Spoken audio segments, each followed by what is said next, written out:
교회를 섬기겠습니다. 내 몸과 물질과 시간으로 저 완전 열심히 할 겁니다. 하나님, 저 한다면 하는 사람입니다. 그런데 시간이 지날수록 뭔가 환경이 바뀌고 내가 이걸 할 수 있는 시간이 점점 줄어들면 우리의 마음이 바뀔 때가 있는 것 같아요. 하나님, 그때는 제가 조금 이렇게 정신이 나갔었나 봅니다. 이 일 좀 처리하고 하겠습니다. 우리 살다 보면 참 그런 많은 형편들이 생기는 것 같아요. 말은 다 할 수 있어요. 은혜 받았을 때 무슨 말인들 못해요. 그런데 중요한 건 뭐냐? 내가 이 말을 지킬 수 있는 믿음의 결단이 있는가? 그 믿음이 내 안에 있는가? 이것을 실천할 수 있는 용기가 내게 있는가? 그게 중요한 것 아니겠어요? 이 모든 것을 우리 하나님이 다 허락하시는 거예요. 믿음의 결단도 내가 하는 것 같지만 성령 하나님이 찔림을 주시고 그 가운데 결단할 때 하나님이 당신의 뜻을 알게 하시고요, 그 뜻대로 행할 수 있는 능력도 우리 하나님이 주신대요. 이게 성경의 약속입니다. 그러니 내가 내 뜻대로 하려고 하지 말아야 하는 거예요. 가만히 생각을 해보면 내가 정말 하나님 앞에 헌신하는 그 표지가 뭔가, 그 표시가 뭔가, 결국은 내가 가장 소중하게 여기는 것을 하나님께 드릴 수 있는가 없는가, 여기에서 판가름이 난다라는 겁니다. 내 시간, 내 자존심, 내 물질, 내 은사, 내가 잘하는 거 있잖아요. 이걸 통해서 하나님의 영광을 위해서 내가 사용하는가 못하는가 말이죠. 최근에 저희 아버지가 저한테 이런 말씀을 하세요. 여러분들도 다 아는 예화일 수 있어요. 예전에 정말 많은 부흥 강사들이 이런 예화 많이 들었거든요. 어떤 엄마가 8살짜리 된 아들한테 동전 2개를 줍니다. 한국 돈 500원짜리 2개입니다. 우리 식으로 따지면 쿼러를 2개씩 준 거예요. 그래서 딱 준 거예요. 그래서 너 이거는 500원 하나는 교회에다가 헌금하고 이 나머지 500원은 끝나고 깎아 사 먹어라, 이렇게 주신 거예요. 그런데 이 아이가 짤래짤래 이렇게 가다가, 우리 현이랑 똑같은 나이겠네, 이렇게 얘도 막 방방 뛰거든요. 기분 좋으면 이렇게 가다가 주머니가 얕았던지 동전이 하나가 또르륵 떨어져가지고 굴러갔는데 맨홀 구멍에 턱 빠진 거예요. 이 8살짜리 아이가 뭐라고 그랬을까요? 헌금이 빠졌네? 헌금이 빠졌네. 지금 웃지 않는 분들은 집에 가서 웃으려고 하는 거죠. 이해가 좀 안 되신 것 같은데요. 동전이 2개가 있잖아요. 하나는 헌금 내라 그랬고 하나는 너 깎아 사 먹으라 그랬잖아요. 근데 동전 하나 빠졌는데 지가 판단한 거잖아요. 헌금이 빠졌네? 자기 것만 갖고 있는 거죠. 여러분, 결국 우리가 하나님을 위해서 나의 소중한 것을 포기할 수 있는가 없는가, 여기서 진짜 믿음이 판가름 난다는 거예요. 바울이요, 우리 지난 시간에 지도를 통해서 제가 2차 선교 여행 조금 이렇게 알려드렸죠. 빌립보 이 마게도냐의 첫 성읍이었던 그곳을 어떤 여정을 통해서 갔는가, 이것을 말씀을 나눴잖아요. 그 첫 성읍이 빌립보였는데 거기만 계속 머물렀던 게 아니라 계속해서 남쪽으로 내려가게 된 거예요. 그리스 북쪽 전체를 가리켜서 뭐라고 불렀다고요? 마게도냐 지방이라고 하고요. 남쪽 지방을 통틀어서 뭐라고 부를까요? 아가야 지방이라고 합니다. 일단 이 마게도냐 빌립보 첫 성읍 들어가고요. 조금 지나서 이 데살로니가, 여기가 이 마게도냐 지역의 행정 수도입니다. 여기로 들어간 거예요. 복음을 전하는데 그곳에 있는 헬라인들이 막 말씀을 듣고 변화되기 시작하는 거예요. 문제는 그곳에 있었던 유대인들입니다. 예수님을 믿지 않는 그 유대인들이 시기해가지고 바울과 실라의 그 전도 일행들을 막 핍박하기 시작합니다. 회방을 놓기 시작하는 거예요. 그러니 더 이상 이 데살로니가에 머물러 있을 수가 없었습니다. 그래서 그 다음에 어디로 가요? 베레아라고 하는 지역으로 갑니다. 베레아라는 곳에 가서 말씀을 전하는데 성경에 보니까 이곳에 있는 사람들은 데살로니가에 있는 사람들보다 더 신사적이어서 그 말씀을 더 잘 받았다는 거예요. 그 말씀을 또 상고해 봤다는 거예요. 이게 하나님의 정말 말씀인지. 그렇게 믿음으로 잘 성장하는데 웬걸요? 이 데살로니가 지역에 있었던 유대인들이 여기까지 쫓아온 거예요. 그래서 막 선교를 회방하고 바울과 실라 그 일행팀들을 막 곤욕을 주는 거예요. 심지어는 생명의 위협까지도 가했다라는 겁니다. 그래서 어쩔 수 없이 제자들에 의해서 이 바울이 거기서 또 도망갈 수밖에 없어요. 그래서 해안가까지 딱 나니 거기서 이제 배 타고 내려가야 되는 거죠. 그래서 이 아가야 지역에 배에서 딱 내린 첫 성읍이 어디였냐면 아덴이라는 곳입니다. 여러분 잘 알고 있는 아테네입니다. 그리스 아테네 하면 여러분 딱 떠오르는 게 뭐예요? 신전들, 그리스 신화 그 신전들. 또 철학이잖아요. 철학의 중심지 아테네 아닙니까? 아테네. 그곳에 가서 바울이 복음을 전하는데요, 이 우상신들, 이 철학의 중심지, 나름 당시에 똑똑한 사람들 다 모였다는 그곳에서 복음을 전하니 이 사람들이요 그 복음을 받아들이지를 않아요. 막 서로 뭐 비평하고 논쟁하고 막 그러다가 자기들 생각이 너무 굳다 보니 그 복음이 들어가질 않습니다. 열매가 그렇게 많이 맺히지를 않아요. 그래서 바울은 또다시 남쪽 지역인 드디어 이 아가야 지방의 행정 수도인 이 고린도에 들어간 거예요. 드디어. 이 고린도는요 무역과 모든 향락, 여기 항구 도시거든요. 그러다 보니까 이 여신전도 있고 여러 가지 죄악, 쾌락, 음행 이런 것들이 다 밀집되어 있던 장소예요. 여기서 복음 전하는 거 쉬울까요? 여러분, 뉴욕 한복판 가서 복음 전하는 거, 라스베이거스 가서 복음 한복판에서 전하는 거 쉬울까요? 어려울 겁니다. 그런데 바울은 포기하지 않았어요. 왜냐하면 하나님이 주신, 주님이 주신 그 음성이 있었기 때문이거든요. 사도행전 18장에 가보면 이런 말씀을 하세요. 두려워하지 말고 침묵하지 말고 선포해라. 이 성읍에 내 백성이 많다. 보이는 건 없는데 많다는 음성을 듣고 그곳에서 1년 반 동안 열심히 복음 전하고 말씀 가르치고, 낮에는 텐트 메이커로 일하고. 왜? 사례비를 충당할 만한 여건이 안 되거든요. 이해도 못하지. 말씀 사역자 사례비 주는 거를 우리도 고생하는데 왜? 이런 개념이니까 열심히 사역했어요. 결국 하나님이 은혜를 주셔서 그곳에서 교회들이 생겨나기 시작한 거예요. 이후에 바울이 3차 선교 여행의 중심지를 이 에베소라는 곳에서 3년 동안 있거든요. 여러분 잘 알고 있는 두란노 소원이 바로 여기에 있습니다. 말씀을 강론하고 그곳에서 중심지로 삼아서 계속 말씀 사역을 했던 거죠. 그런데 어느 날 자신이 1년 반 동안 열심히 피땀 흘려서 수고한 그 고린도 교회에 문제가 있다는 얘기가 들려오는 거예요. 그것도 한두 문제가 아니라 참 많은 문제들이 교회에 있다는 게 들려와요. 어떤 문제들이었을까요? 우리 지금 참 감사한 게 생명의 삶 주중 새벽 기도 계속 고린도전서 묵상하고 있잖아요. 그러니 여러분들 이 백그라운드에서는 어느 정도 다 알고 계실 겁니다. 자기들이 선호하는 목회자, 그 지도자들을 따라서 당파가 갈려져 있잖아요. 나는 바울파, 나는 아볼로파, 나는 베드로 게바파, 나는 이것저것 다 때려치워, 나는 아무 편도 안 들 거야, 나는 그리스도파다. 말로는 그리스도파지만 결국은 서로 다 싸우고 분열되어 있는 공동체의 모습이에요. 교회 안에서 도덕적으로 음행을 일삼고 있는데도 그걸 죄라고 지적도 못하고요.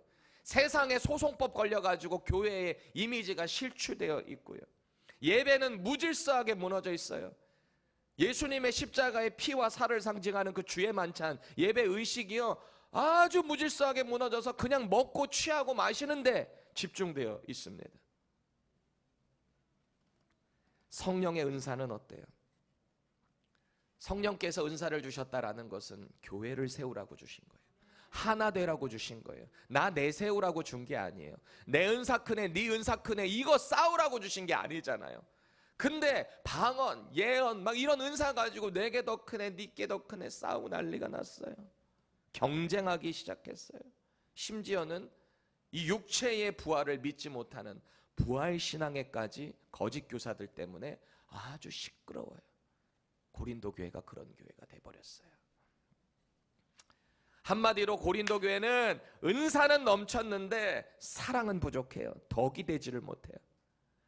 사역의 열심은 있어요. 그러니까 서로 하겠다는 거예요. 근데 열심 가운데 하나가 되지 못하고 맨날 싸워요. 싸우고 분열하고. 그게 고린도 교회다. 여러분, 미성숙한 사람의 특징이 뭘까요? 가장 두드러지는 특징, 성숙하지 못한 사람의 특징 뭐예요? 싸워요. 자꾸 싸워요. 우리 막내 애기 맨날 싸워요. 형한테 대들어요. 지보다 4살이나 많은 형인데 야! 그래요. 왜? 아직 미성숙하니까, 애기니까. 교회 안에도 영적으로 미성숙할 수 있다는 거거든요. 고린도 교회의 개척자인 바울이 이런 소식을 전해 들었을 때 그 마음이 어땠을까요? 자기가 1년 반 동안 정말 피땀 흘리며 눈물을 얼마나 많이 흘렸겠어요. 그 목회하면서. 아무리 말씀을 가르치고 가르쳐도 변화되지 않는 그들의 모습, 얼마나 많은 눈물을 훔쳤겠습니까? 그러다가 어느 정도 이제 교회가 안정이 돼서 이제 다음 지역으로 넘어가서 또 계속 복음의 사역을 해야 되니까, 근데 들려온다는 소리가 이런 문제 투성이다라는 얘기 들었을 때 말이죠.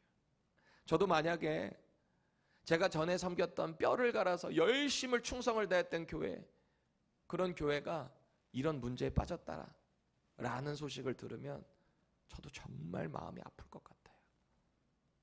계속 응원해야 되는데 교회가 잘못된 방향으로 가면 얼마나 마음이 아프겠습니까? 그래서 바울이 그 문제 해결하겠다고 쓴 편지가 뭐예요? 고린도 전서입니다. 그 문제 해결하겠다고 신학적으로 다시 한번 붙잡아 준 게 고린도 전서거든요. 바울이요, 이후에 또다시 고린도 후서를 쓸 때는 제3차 선교여행 에베소에서 이 상황에 있다가 위로 마게도냐로 올라가거든요.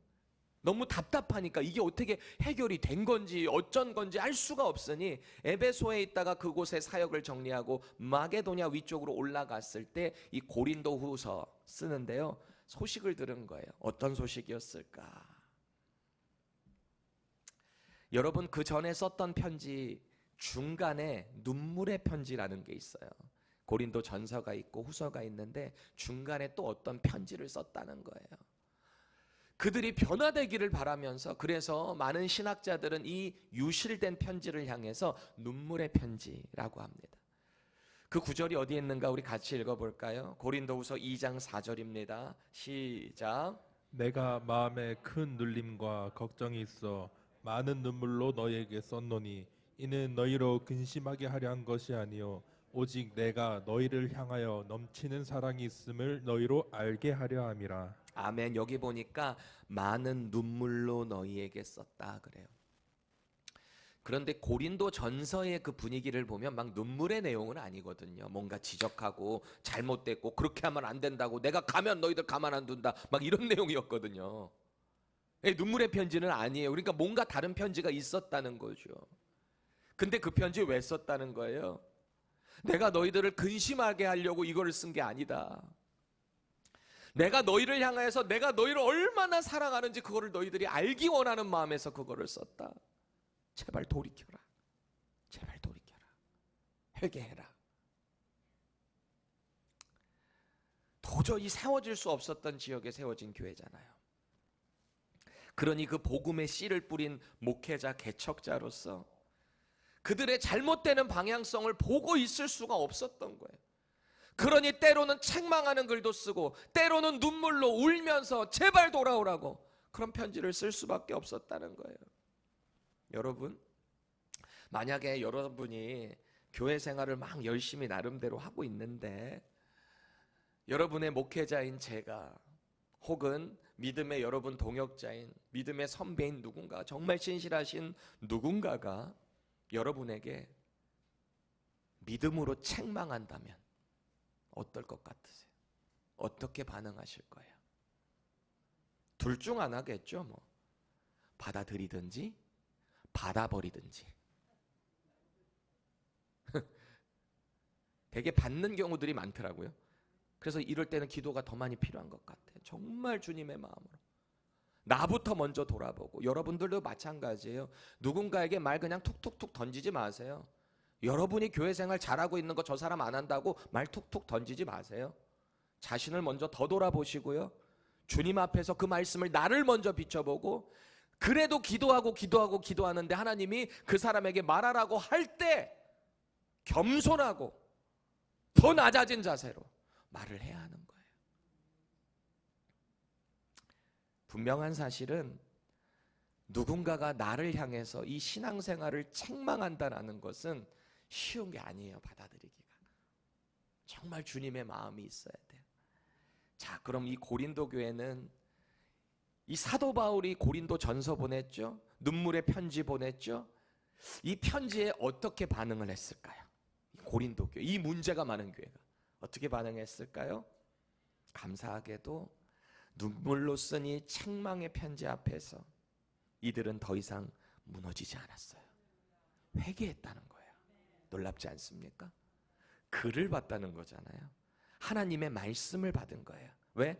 성령의 감동하심으로, 인스피레이션을 통해서 하나님의 말씀을, 지침을 전달했을 때 그거 보고 변화됐다는 거잖아요. 고린도후서 7장 10절 함께 읽습니다. 시작.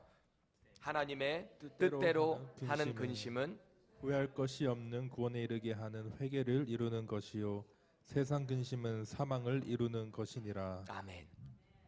하나님의 뜻대로 하는 근심, 여기에는 후회할 게 없다는 거예요.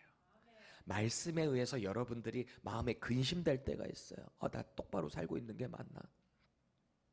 나 이게 잘못된 것 같으네. 말씀에 비추어 보니까. 그러면 근심이 생길 수 있잖아요. 근데 그거 좋은 거예요. 왜요? 돌이킬 수 있는 거거든요. 고린도후서 7장 16절도 보세요. 내가 범사에 너희를 신뢰하게 된 것을 기뻐하노라. 그들의 회개를 향한 근심에 기뻐했다는 거예요. 여러분, 교회 공동체가 죄로부터 돌이키는 엄청난 성령의 역사가 있거든요. 그거를 경험하면 그 교회는 엄청난 회복과 부흥이 일어나는 거예요. 말씀에 의해서 다 일어나는 거거든요. 고린도 교회에 그런 역사가 나타났다는 겁니다. 자, 여기까지 보면 고린도 교회가 이제 회복됐구나, 다 회개했구나. 그럼 문제가 없나? 문제가 없는 교회가 어디 있어요? 주님 다시 오시는 그날까지 자꾸 문제는 생기면 또 말씀으로 픽스하고 리페어도 하고 그렇게 가면 되는 거거든요. 자, 이렇게 회개를 한 시점에서 사도 바울이요, 고린도 교회를 향해서 도전을 하고 있는 거예요. 그렇게 회개한 것에서만 끝나면 안 된다. 성경이 말하는 진정한 회개는 감정적인 눈물에서만 끝나면 안 된다. 분명한 행동의 변화가 있어야 된다. 이걸 도전하는 겁니다. 그래서 바울이 회개한 그 고린도 교회를 향해 오늘 우리가 살펴보게 될, 특별히 앞선 고린도후서 8장과 9장에서 강조하고 있는 주제가 있습니다. 그게 뭘까요? 바로 헌금입니다. 헌금. 너희가 정말 복음으로 회개했다면 하나님 앞에서 물질관도 바뀌었는가? 이걸 도전하고 있어요.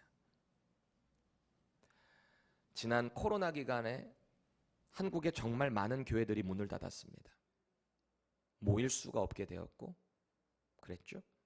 세상은 이때다 싶어서 어떤 그런 기사만 나오면 댓글들이, 조롱하는 댓글들이 도배가 됐습니다. 제가 그때 봤던 댓글 중에 하나, 꼴 좋다, 성도들 돈 뜯어먹어야 하는데 잘 문 닫았다, 이런 댓글. 또 공권력으로 교회 모임 집회를 막 제한했잖아요. 그래서 야외에서 모이기 시작하는데, 야외는 괜찮았거든요. 그런데 그렇게 모였다고 또 막 댓글들이 달려요. 아유 지겨워 죽겠다. 교회는 저렇게까지 모여서 헌금 뜯어먹어야 됐냐. 뭐 이런 내용들.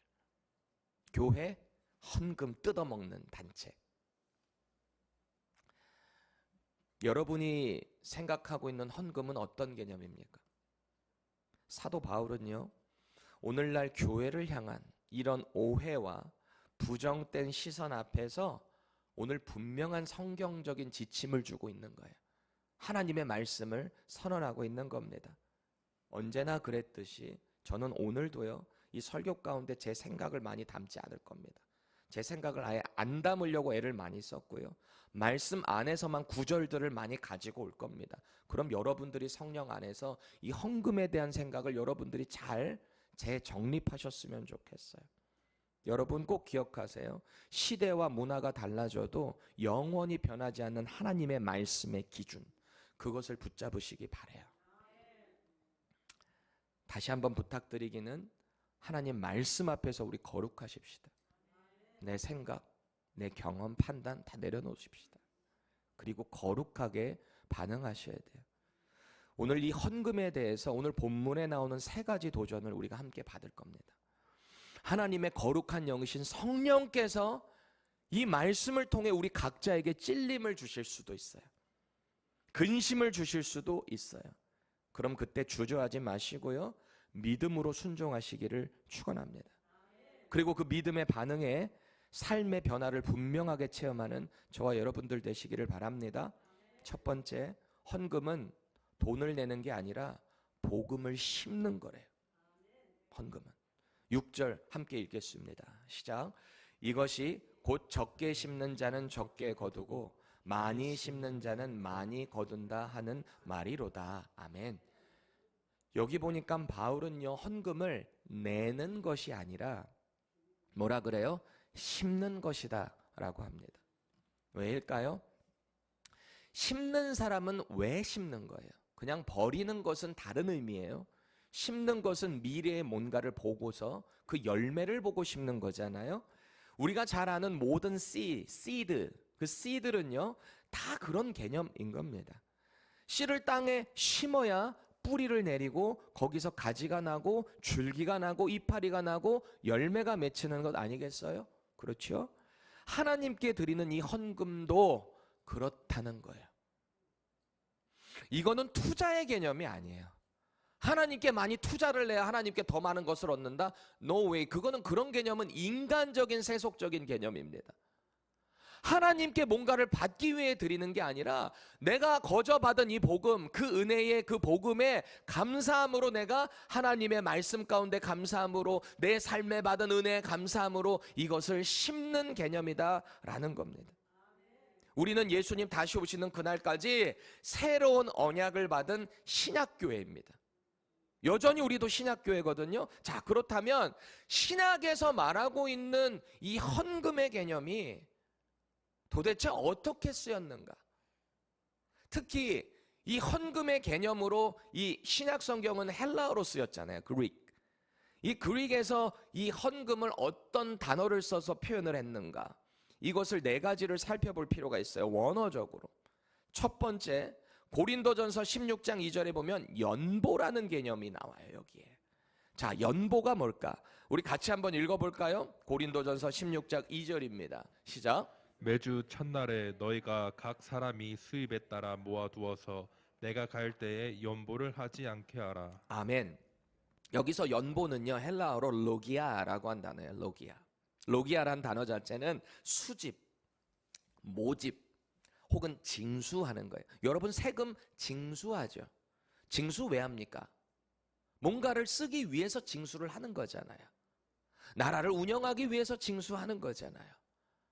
헌금에서 이 연보라는 개념, 로기아라는 단어가 그렇다는 거예요. 근데 징수하는 게 무계획적으로 아무 때나 막 징수합니까? 그러면은 이렇게 나올 거 아니에요.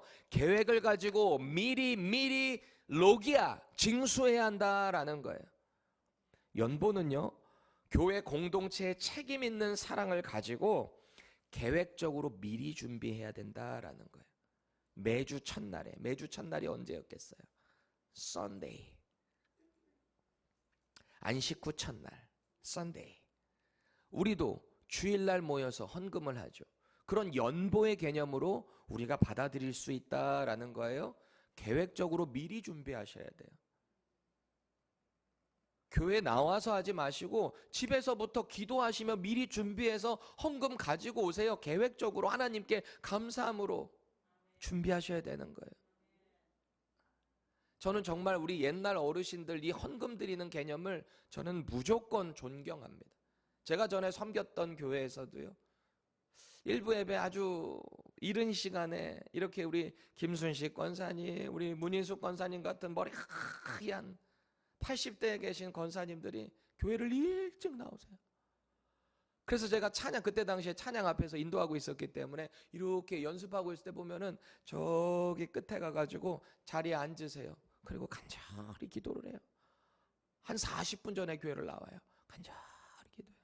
그러더니 일어나셔가지고, 그 교회는 헌금함이 뒤에 있었거든요. 헌금함까지 이렇게 가세요. 그 헌금함에 다 이렇게 쓰세요. 두 손을 여기 배에다 모으고 앞에 강단을 향해, 그것은 하나님이 계신다라고 마음에 믿고 계신 거죠. 거기를 향해서 90도를 이렇게 쫙 인사를 하세요. 그리고 정성스럽게 준비해온 그 헌금을 거기다가 싹 집어넣고요, 또 간절히 기도하고 돌아가는 걸 봤어요.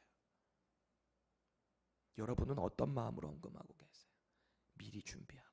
옛날 우리 어르신들 헌금 다 지폐 막 다리미로 막 다려서 가고 왜 그랬을까요? 정성스럽게 드리기 위해 미리 준비하는 거잖아요. 두 번째 개념은 은혜예요. 은혜. 고린도후서 8장 1절 읽습니다. 시작. 형제들아, 하나님께서 마게도냐 교회들에게 주신 은혜를 우리가 너희에게 알리노니. 여기 모아진 그 연보라 그랬잖아요. 근데 여기서는 은혜라는 표현을 쓰고 있어요. 똑같은 헌금을 이야기하고 있는 겁니다. 근데 이 헌금이 은혜다라 그래요. 우리 교회 예배팀, 찬양팀 이름이 카리스거든요. 제가 지어줬어요. 카리스, 은혜란 뜻이에요. 이 카리스라는 단어 자체에는 은혜, 선한 의지, 호의, 호감, 긍휼 이런 뜻이 다 들어있어요. 여러분, 헌금은 돈이 남아서 하는 게 아닙니다. 하나님으로부터 받은 은혜가 넘쳐서 하나님께 그 은혜를 다시 한번 올려드리고 우리 주변으로 흘려보내는 게 바로 이 은혜, 헌금의 개념이라는 것을 성경적으로 봐야 한다라는 거예요. 세 번째, 원어적으로 볼 때 헌금은요, 교제라는 거예요. 고린도후서 8장 4절 읽습니다. 시작. 은혜와 성도 섬기는 일에 참여함에 대하여 우리에게 간절히 구하니. 아멘. 여기 보니까 이 헌금은 또 어떤 개념이래요? 참여한다라는 거예요. 참여함. 이 헬라 단어는 코이노니아, 우리 잘 알고 있는 교제, 친교 그런 뜻입니다. 공동체라는 뜻도 있거든요.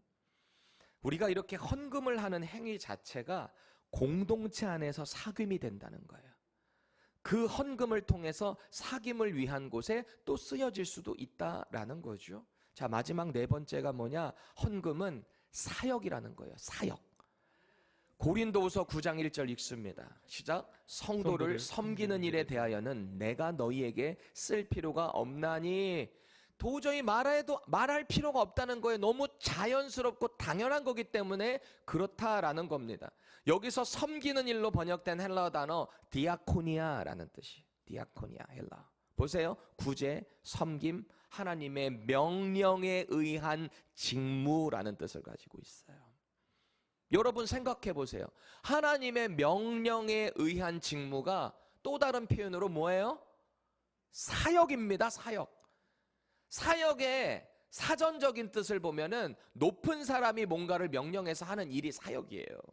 우리에게 높은 분이 누구세요? 하나님이시잖아요. 그분께서 우리에게 맡겨주신 일이 사역이라는 거예요. 영어로 ministry라고 하는 겁니다. 이 네 가지 의미를 종합해 보면 어떻게 될까요? 우리의 헌금이 신약적으로 바울 서신의 이 고린도 교회를 향한 그 내용에 어떻게 적용되는가? 하나님이 맡겨주신 일을 하기 위해서 미리 정성껏 헌금을 준비하시라 그러고요. 하나님의 은혜를 아는 자들이 그 은혜에 반응해서 하는 것이 헌금이고요. 믿음의 공동체가 하나 되게 하는 믿음의 교제를 이루기 위해 헌금해야 하고요. 하나님께서 맡겨주신 교회의 사명을 감당하기 위해 우리는 헌금을 해야 한다라는 거예요. 제 말 아니고요. 성경적인 명령입니다. 그렇게 우리가 드리는 여러분들의 믿음으로 드리는 11조, 감사헌금, 주정헌금, 건축헌금, 지정헌금, 여러분들이 다 드리는 그런 헌금의 내용들이 있을 거 아니에요. 이 마음으로 드리는 거예요. 이 마음으로. 이 모든 헌금이 바로 복음이 공동체 안에서 실제로 움직이는 믿음의 순종이고 행위가 된다라는 거예요. 자, 이 네 가지 헌금의 개념을 각자 스스로에게 잘 점검을 해보세요. 나는 어떤 마음으로 주님 앞에 헌금을 하고 있나? 두 번째는 뭐냐? 헌금은요, 액수가 아니라 사랑의 책임이라는 거예요. 본문 7절 같이 읽습니다. 시작. 각각 그 마음에 정한 대로 할 것이요 인색함으로나 억지로 하지 말지니 하나님은 즐겨내는 자를 사랑하시느니라. 아멘. 하나님이 이 헌금을 기뻐하시고 사랑하신대요. 바울이 왜 이렇게 고린도 교회를 향해서 헌금을 강조했는가? 왜냐하면 당시에 이 연보를 지금 이 본문 가운데 문맥에서 바울이 이 헌금을 강조한 이유는 뭘까요? 실제적인 그 강조의 이유, 예루살렘 교회를 돕기 위해서였어요.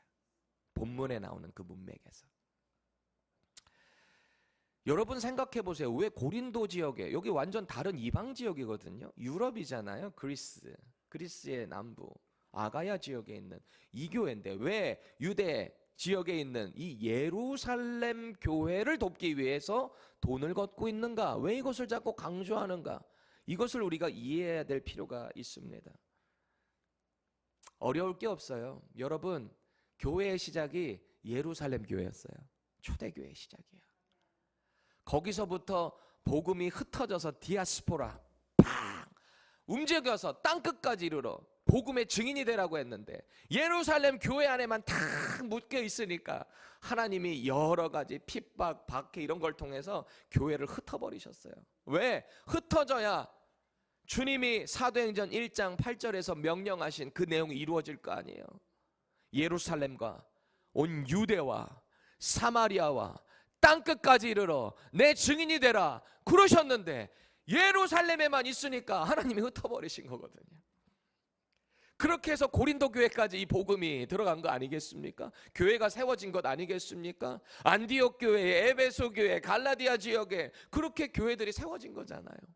그러니 그 은혜를 입은 주 안에서 형제된 교회들이 예루살렘 교회가 너무너무 지금 어려우니까 같이 책임감으로 믿음으로 동참해야 된다라는 거예요.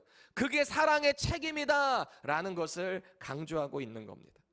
자, 그럼 우리는 이것을 질문해 볼 필요가 있어요. 예루살렘 교회가 왜 그렇게 어려워졌대? 왜 그렇게 가난해져서 우리한테까지 연보를 받아서 거기다 전달해야 되는 걸까? 이걸 여러분 아셔야 되거든요. 크게 세 가지 이유가 있어요. 크게 따졌을 때. 첫 번째, 여러분 예루살렘 초대교회가 복음을 받아들이고 성령의 충만함을 입었을 때 나타난 현상들이 몇 가지가 있는데요. 성령 충만함으로 방언하고 여러 가지 성령의 충만한 은혜들도 있었어요. 근데 그것보다 더 중요한 삶에 있어서 실제적인 변화가 있었거든요. 이건 정말 파격적이었던 거였어요. 그게 뭐였을까요? 물질을 나눴어요.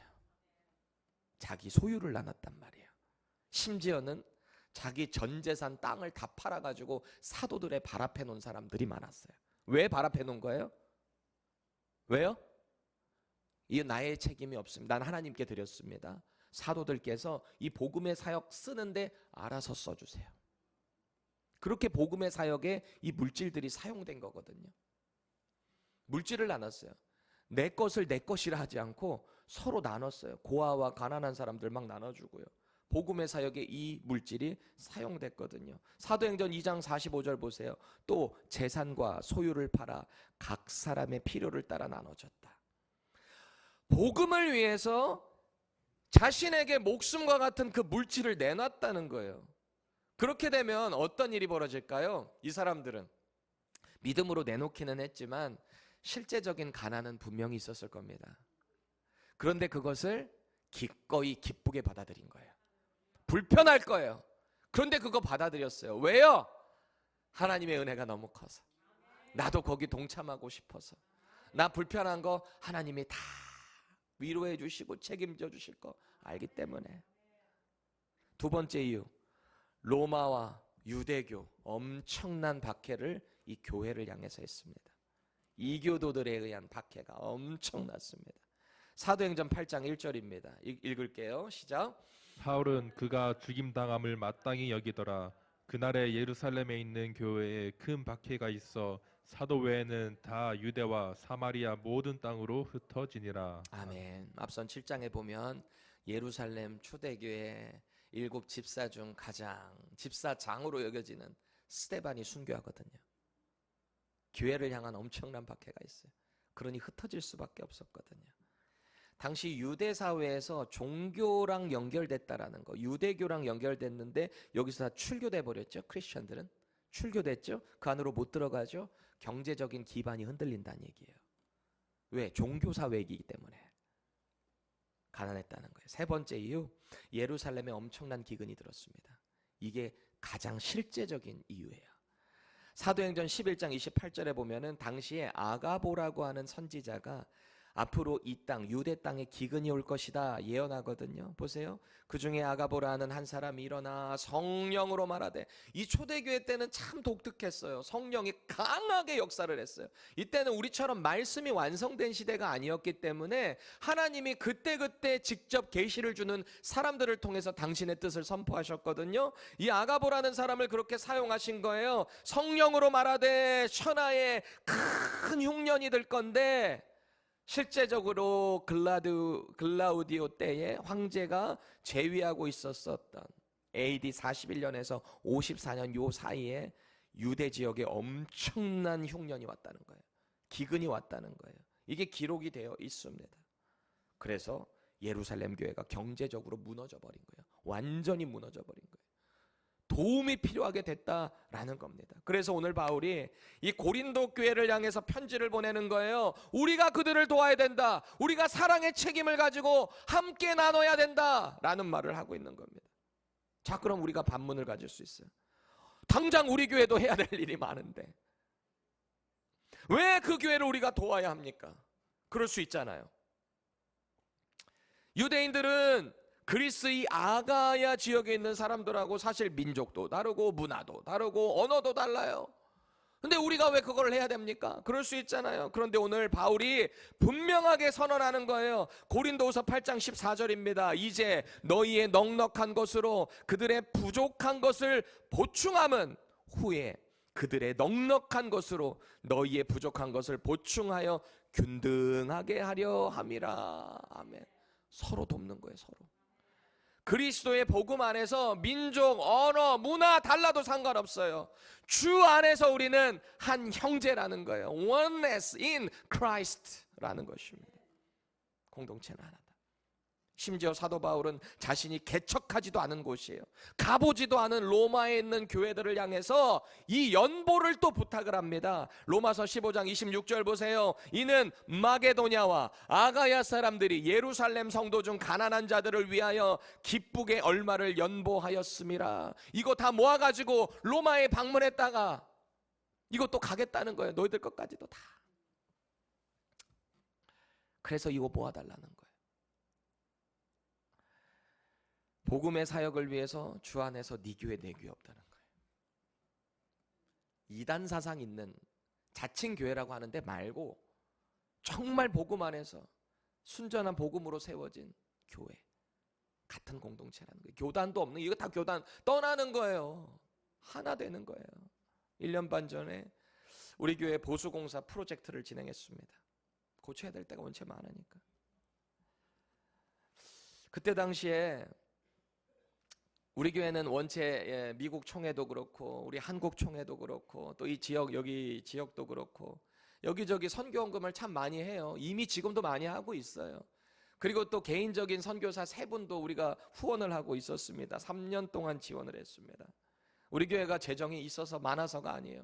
그리고 여러분 아시다시피 우리 교회는 신학생 2분도 재정적으로 지원하며 섬기고 있습니다. 왜? 신학생 섬겨서 주의종 하는 거, 섬기는 거, 세우는 거 교회가 해야 될 일이기 때문입니다. 성경적인 가치이기 때문입니다. 저는 이것도 선교라고 믿기 때문입니다.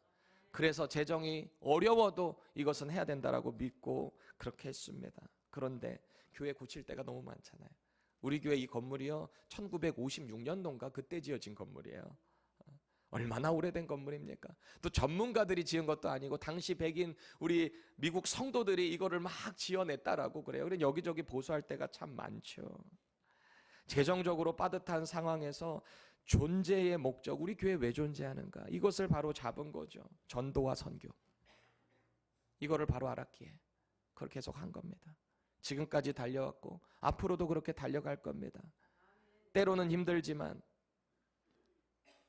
힘든 가운데서도 우리 같은 우리 플로리다에서 작년에 수해 입은 레이클랜드에 등대교회에 있었잖아요. 완전 교회가 다 잠겨버렸어요. 성도가 10명도 못 모이는 교회예요. 그런데 그 교회 돕겠다고 원래 그것도 사실 우리 노스캐롤라이나 애쉬빌에 있는 민선식 목사 교회 거기도 허리케인 때문에 피해 입어가지고 물에 잠겼잖아요. 그걸 러브 오퍼링으로 모았던 거 민선식 목사가 그때 그랬어요. 하나님께서 은혜 주셔서 여기저기서 많은 교회들이 후원을 해줘서 우리 다 회복됐으니까 동생아 네가 섬기는 그 플로리다 협의회 그 교회가 피해를 입었는데 거기로 보내는 게 좋겠다. 그때 우리 2,400불이었나요? 우리 힘든 가운데서도 모아진 그거 그쪽으로 다 보냈어요. 얼마나 덕이 되고 귀감이 되는 모습입니까? 튀르키에 지진 입었다고 러브 오퍼링 모아가지고 거기다도 또 보냈었고요. 기억나시죠? 그때 당시에 정작 우리 교회는 지붕 공사하겠다고 못해가지고 물이 새는데 1년 반 전에 자재를 다 사놨어요. 자재를 사서 그 1,000불인가 그걸 리프트 올려가지고 그까지 올려놨는데 레이버가 원체 비싸니까 할 수가 없었어요. 도대체 할 수가 없었어요. 그걸 담당해 주시던 분도 최선을 다해서 해주셨어요. 우리 더글라스 형제님. 근데 본인의 일도 많다 보니 타주에 계신 분이 계속 올 수가 없잖아요. 그렇게 1년 반 동안 방치되어 있었습니다. 할 수가 없었어요. 뒤에 AC도 달 수가 없었어요. 왜? 레이버가 너무 비싸니까. 하나님이 천사들을 보내주시는데요. 이 일을 하게 하신 거예요. 아까 여러분 광고 영상 보셨죠? 지난 주 중에 이 일들이 이루어졌어요. 한 분은 워싱턴주에서 왔어요. 시애틀 타코마에서 왔어요. 또 한 분의 목사님은 조지아 애틀란타에서 왔어요. 그분도 목회하느라 바빠요. 근데 왜 여기까지 와요? 친구 목사 힘든 거 알고 여기 와서 본인이 그거 도와주겠다고 온 거예요. 그래서 우리 교육자들하고 우리 성도들 몇 명하고 이 일에 매달려서 제가 뭐 이런 거 올라가 봤으니까 저도 처음 올라가 봤네. 이렇게 높은데 얼마나 여러분 제가 되게 못할 것 같죠? 잘하더라고요. 빵빵빵빵. 그래서 제가 우리 재정 권사님한테 그랬어요. 우리 이제 걱정 없어요. 교회 힘들면 우리 다른 교회 가서 우리 전도사들 둘 데리고 알바 뛰고 올 테니까 걱정하지 마세요. 온몸에 알이 배겨가지고 그냥 쩔뚝쩔뚝. 이게 하나님의 교회가 운행되는 방식 아니겠습니까? 여러분 이 두 분의 목사님들이 뭐 한다고 여기까지 와요? 뭐 한다고? 뭐 나온다고? 복음의 빚진 자가 사랑의 책임으로 함께 그렇게 하는 거예요. 저와 여러분에게도 이런 은혜의 빚진 자의 마음이 있는가? 그런 마음으로 물질에, 내 시간에, 내가 소중하게 여기는 것에 헌신하고 있는가? 점검해 보세요, 스스로. 세 번째, 헌금은요, 하나님을 신뢰하는 믿음의 표현이에요. 다시요, 우리가 드리는 헌금은 하나님을 신뢰한다는 믿음의 표현이라고요. 본문 8절 함께 읽습니다. 시작. 하나님이 능히 모든 은혜를 너희에게 넘치게 하시나니 이는 너희로 모든 일에 항상 모든 것이 넉넉하여 모든 착한 일을 넘치게 하게 하려 하심이라. 아멘. 여러분 우리가 마음껏 헌금하지 못하는 이유가 뭔가? 부족해서가 아닐 것 같아요. 혹시 하나님을 신뢰하는 믿음보다 내가 이거 드리면 나 힘들어지면 어떡하지? 굳이 뭐 이렇게 한다고 꼭 교회 생활 잘하는 건가? 라는 마음이 있지는 않으세요? 물질에 대한 두려움이 커서 그러진 않으세요? 제가 오늘 또 간증을 좀 몇 개 하려고 그래요. 뭐 아시는 분들은 아시겠지만 2년 전에 우리 교회 교육관 남자 화장실이 계속 배관에 문제가 생겨서 역류를 해요. 견적을 따져보니 알고 보니까 이 배관 파이프가 이게 억지로 이렇게 되다 보니까 전문가가 했던 게 아니니까 레벨이 안 맞아요. 그러니까 역류를 할 수밖에 없어요. 근데 대충 이렇게 견적 내보니까 못해도 3만 불 이상이에요. 자재 레이버에. 핸디맨을 써서 아무리 줄여도 자재만 해서 가요. 10,000불은 필요하겠더라고. 최소한 10,000불은 필요하겠더라고. 근데 돈이 어디 있어? 그렇게 많은 사역들 하고 우리 선교사들 또 분명히 우리 또 신학생들 또 저도 있잖아요. 우리도 먹고 살아야 될 거 아니에요. 우리도 이 사역을 하려면 그거 해야 될 거 아니에요. 근데 어려워요. 도저히 할 수 없는 금액이에요. 우리 믿음 좋은 재정 권사님이 조심스럽게 저한테 물어봐요. 목사님, 우리 괜찮을까요? 그러세요. 목사가 어떻게 해야 되겠어요? 하나님이 하실 거예요. 그래 놓고 뒤에서 저도 걱정했어요. 어떻게 해야 되나. 화요일 날 출근을 했어요. 메일이 왔는데 여러분 그런 스팸 메일들 많잖아요. 뭐 4만 불, 3만 불. 그거 다 로나라는 거잖아요. 뜯어보면 다. 그 웬만하면 다 찢어버리는데 제가 하나 봉투인 건 뜯어봤어요. 그러니까 거기에 만 이렇게 써있어요. $10,000 거기 써있어요. 체크로. 또 그런 건가? 또 스팸인가?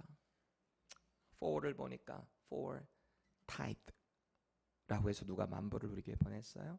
그리고 그 밑에 메모가 이렇게 되어 있습니다. 그냥 이렇게 딱 써 있어요. Luke 16:11. 그 내용 구절 같이 한번 볼까요? 너희가 만일 불의한 재물에도 충성하지 아니하면 누가 참된 것으로 너희에게 맡기겠느냐. 저 내용 없이 그냥 Luke 16장 16절 그것만 써서 타이트에서 누가 10,000불을 보냈어요. 아직도 누가 준지 몰라요. 그걸로 우리 교회 공사한 거예요. 사고 날 때마다 하나님이 그때마다 천사 보내주셨어요. 여러분 왜 이런 일이 일어날 것 같아요? 우연일까요? 우리는 영적인 사람들이에요. 교회 공동체는 영적인 공동체입니다.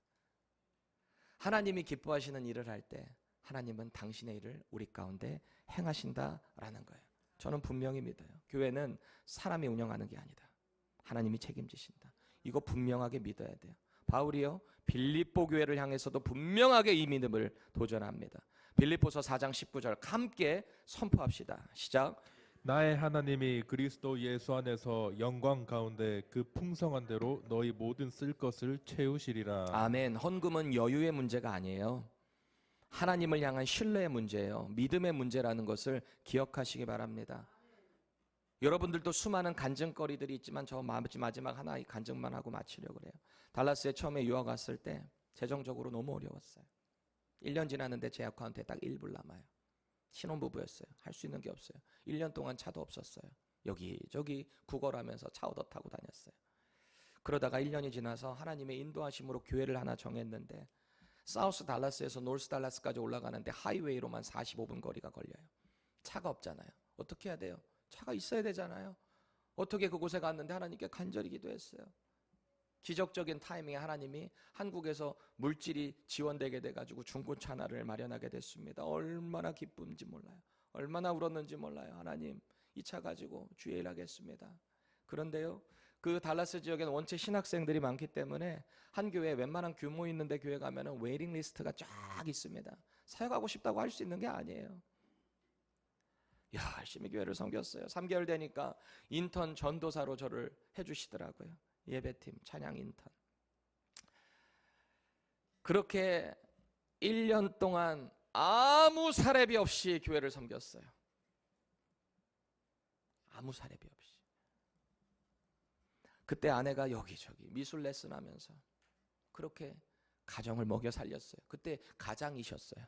저희 집에 가장. 제가 그때 마스터 기독교 교육학 공부할 때였습니다. 저는 공부 열심히 하고 아내가 먹여 살리고 그랬단 말이죠. 그런데 이제 1년이 지나고 2학년 학비를 내려고 보니까 아무리 쥐어짜도 500불이 모자라요. 학비를 냈는데 500불이 모자라요. 며칠 뒤 담임 목사님이 저를 불러요. 민전도사님 일로 와봐. 봉투를 하나 주시는데 전도사님 이거 하나님이 주시는 거야. 그래요? 봉투를 열어봤어요. 얼마일까요? 500불이에요. 그날 밤 집에 와서 얼마나 울었는지 몰라요. 여러분 그때 제 주변에서요 저한테 뭐라고 했는지 아세요? 차도 없고 기름값도 그렇게 하면서 그 교회 사역 자리도 없는데 할 수 있어? 믿고 나갔어요. 물질이요 하나님 주시면 그만이잖아요. 하나님은 당신의 일 하겠다고 매달리는 저를 그렇게 때때마다 먹여주셨어요. 여러분 가운데서도 이런 간증들 많으시죠? 뭐 저만 이런 거 있겠어요? 얼마나 더 은혜로운 간증들 많겠어요. 저는 지난 저의 세월, 저희 어머니 아버지의 개척하시며 목회하시며 너무나 많이 봤어요. 여러분 물질에 목숨 걸지 마세요. 그 물질 하나님이 주시는 거예요. 하나님의 일을 위해, 하나님을 위해, 영광을 위해 쓰잖아요. 하나님이 저와 여러분들의 인생 책임져 주실 겁니다. 헌금 그냥 이렇게 도네이션 하듯이 하지 마세요. 하나님께 드린다라고 믿음으로 드리세요. 고린도 교회가요, 바울의 편지를 통해 분명하게 회개했어요. 분열도, 영적인 교만도, 그리고 음행도 회개했어요. 그런 교회를 향해 오늘 바울이 마지막으로 묻는 거예요. 너희들의 마음이 회개했다면 너희들의 지갑도 회개했냐? 너희들의 물질관도 회개했냐? 예수님이요 성전에서 연보를 많이 낸 사람들을 칭찬한 게 아니잖아요. 돈 많이 냈다고 그 부자들 칭찬한 게 아니었잖아요. 뭐였어요? 부자들에게는 하찮을 수밖에 없는 두 랩돈, 아무것도 아닌 돈, 우리 돈으로 따져봐야 1, 2불밖에 안 돼. 뭐 4불 이내 되는 돈, 그거 냈다고 예수님이 극찬을 하세요. 마가복음 12장 44절 함께 선포합니다. 그들은 다 그 풍족한 중에서 넣었거니와 이 과부는 그 가난한 중에서 자기의 모든 소유 곧 생활비 전부를 넣었느니라. 아멘. 교회 생활에서 헌금은요, 우리의 믿음의 분명한 표현이에요. 분명한 표현이에요. 그렇다고 여러분 아직 믿음 없는데 제가 헌금 그냥 막 내라는 얘기가 절대 아니에요. 오해하지 마세요. 많은 목사님들이 지금 이 시대에 헌금에 대해, 교회에 대해 오해하고 있는 게 있기 때문에 진짜 기도 많이 하고 헌금 설교해야 돼요. 왜? 목사님 돈 거들려나 보다. 자꾸 오해하니까 no way. 저는 하나님의 말씀을 선포하는 거예요. 마태복음 6장 21절 보세요. 내 보물이 있는 그곳에는 내 마음도 있느니라. 아멘. 아멘이세요? 예수님이 말씀하신 거예요. 민두식 목사가 얘기하는 게 아니에요. 예수님 말씀하셨다고요.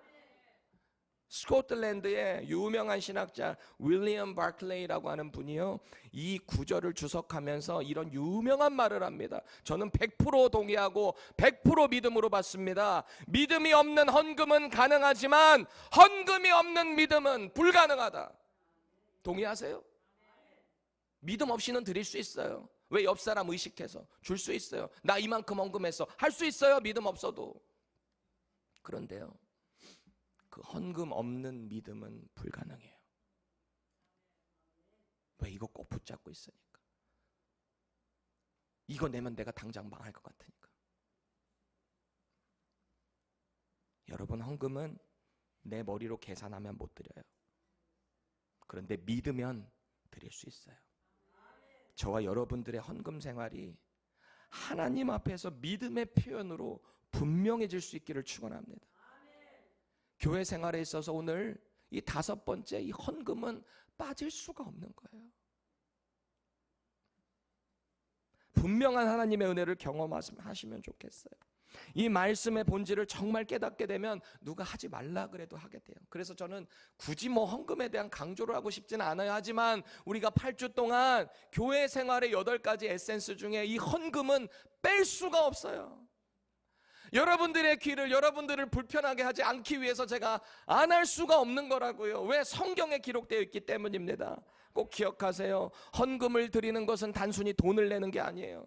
우리의 마음을 하나님께 드리는 거예요. 그 연보를 통해서 은혜를 흘려보내고요, 그 물질을 통해서 하나님께서 계획하신 일, 그 일을 우리 교회가 해나가는 겁니다. 분명하게 결단하시기를 바랍니다.